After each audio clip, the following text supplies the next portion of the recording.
अध्यक्ष महोदय, सरकार जो एक बिल लेके आई है, ये बिल जन विरोधी बिल है और जनता की मूल भावना के खिलाफ है। इस बिल से संरक्षण प्रबंधन प्राधिकरण बन जाएगा और वो प्राधिकरण इस पीने के संरक्षण के और प्रबंधन के लिए काम करेगा।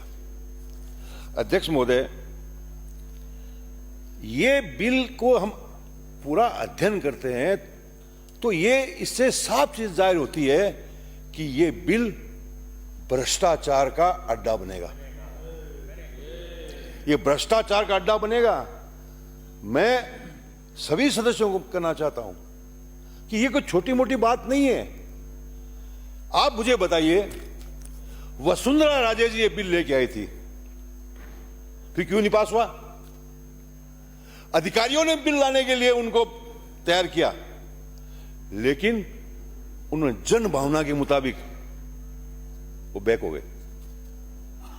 अभी आप लेके आए जुलाई में। उस वक्त अध्यक्ष महोदय, मैंने उस बिल पर बोलने के लिए पूरा तैयार होकर आया था और मैं शायद आपके कमरे में बैठा था, कहीं बैठा था, कुछ सदस्य यहां मौजूद हैं अभी।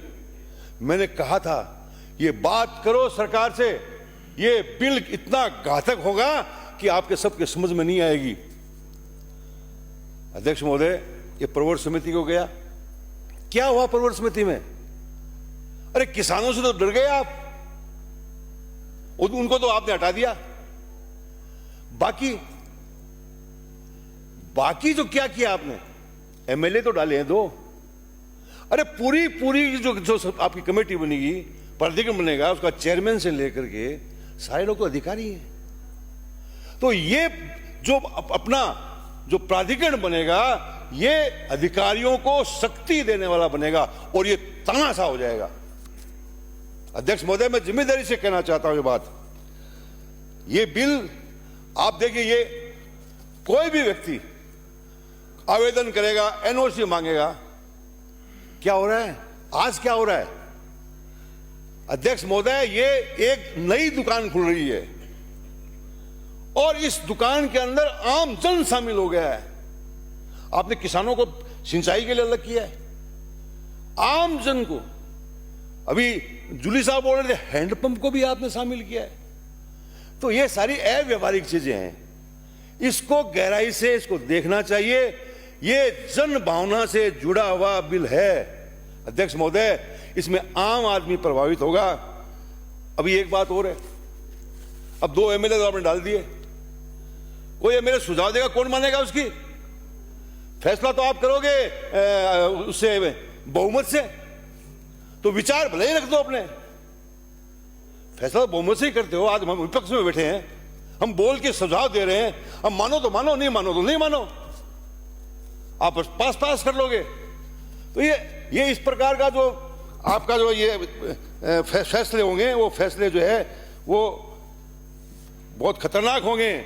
मैं जिम्मेदारी से कहना चाहता हूं कि ये माफियों को पनपाने वाला बिल होगा, याद रखना मेरी इस बात को। अध्यक्ष महोदय, इसकी बिल की भावना बहुत अच्छी है।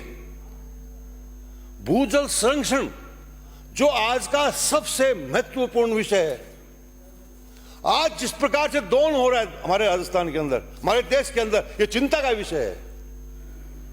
और यदि इसका पर्पस यही है तो आप इसका अध्ययन तो करिए, यह पर्पस पूरा हो रहा है क्या? यह पर्पस इससे पूरा नहीं हो रहा है। आप इसको गहराई से देखेंगे तो इसमें ये चीजें आपको नहीं मिलेंगी। अध्यक्ष महोदय, जैसे हमारा जो है दोहन हो रहा है, लेकिन कौन कर रहा है दोहन, इसके ऊपर भी अपने को देखना पड़ेगा। आज जो कोल्ड ड्रिंक बनाने वाली फैक्ट्रियां हैं, आज जो जिस प्रकार से पानी का दोहन कर रही हैं, जिस प्रकार से बेच रही है बाजार के अंदर मनमानी कीमत से, आप उसके ऊपर लगाइए बैन। आप उस पर कंट्रोल करिए। आप जो बड़ी बड़ी जो है ये शराब की फैक्ट्रियां हैं, बियर की फैक्ट्रियां हैं, आप उनको कंट्रोल करिए। आप जो है उद्योग धंधे बड़े बड़े, आज उन उद्योग धंधों में कितना पानी दोहन हो रहा है, आप उनको जो है कंट्रोल करिए। लेकिन ये सब छोटी छोटी चीजों को आप कर रहे हैं, ये मेरी समझ के बाहर की बात है। अध्यक्ष महोदय, रिचार्ज एक बड़ी समस्या है और रिचार्ज के बिना आने वाली पीढ़ी जिंदा नहीं रह सकेगी। आने वाली पीढ़ी के लिए सबसे बड़ा कोई युद्ध होगा तो पानी का होगा। तो मैं कहना चाहता हूं अध्यक्ष महोदय, बरसात का पानी सबसे बड़ा स्रोत है जिससे हम रिचार्ज कर सकते हैं। आज हम कहां खड़े हैं? आज बरसात का पानी सारा का सारा पानी वेस्ट हो रहा है, सड़कों पे चल रहा है पानी, सड़कें खुली रही, रास्ते रुक जाते हैं, कोई उसको संभालने वाला नहीं है। आज इसके ऊपर में ध्यान देना होगा कि रिचार्ज बढ़ कैसे सकता है।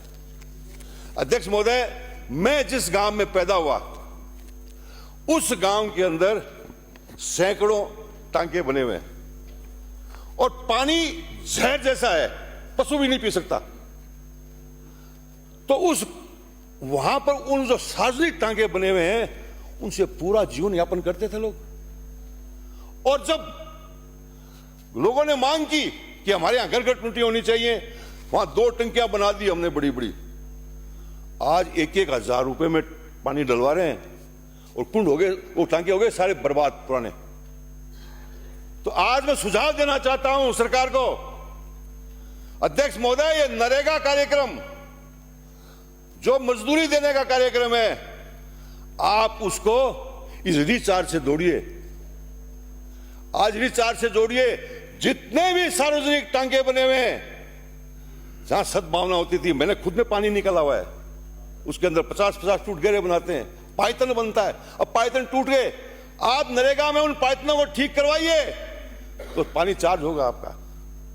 और यदि नरेगा में कराइए घरों के अंदर, आज घरों के अंदर सारा पानी बह के जाता है, तो आप कैसा कोई प्रोत्साहन दीजिए, कोई सब्सिडी दीजिए। प्रधानमंत्री आवास योजना है, आप उसमें जो है मकान दे रहे हैं लोगों को, तो उसके साथ में जो ये एक टांका जोड़ दीजिए, अंडरग्राउंड जो है टांका बनेगा। आपकी सरकारी योजना है उनके साथ जोड़ दीजिए। अरे बिना बरसात का पानी रोके हुए हम रिचार्ज नहीं कर सकते। हमारा पानी, हमारा निर्माण क्षेत्र इतना बढ़ गया, सड़कें बन गई, बड़ी बड़ी हवेली कोठियां बन गई, सीमेंटेड हो गई, पानी कहां जाएगा नीचे? इसलिए सोचने की बात है।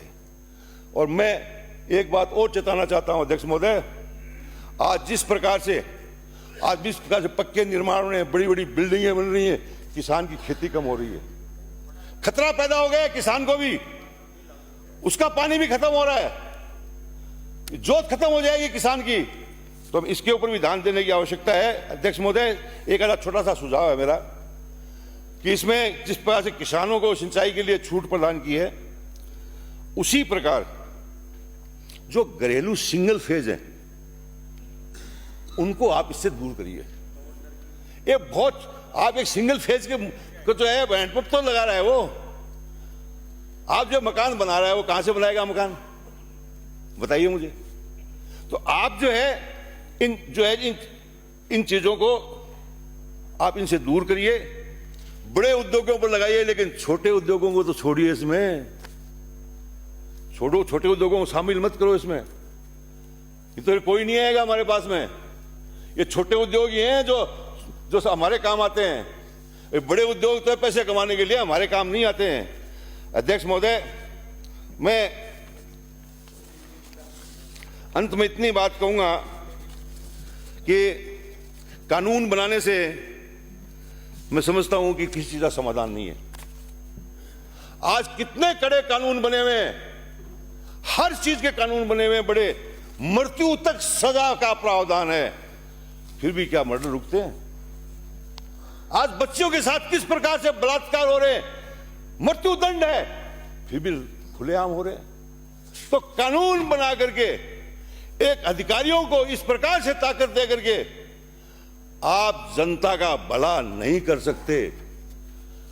अध्यक्ष महोदय, यहां तो आप कोई भी टिप्पणी हटा दो, कोई कुछ बोले, हमें कोई ऐतराज नहीं, लेकिन जब गांव में जाओगे ना तब कौन हटाएगा वहां?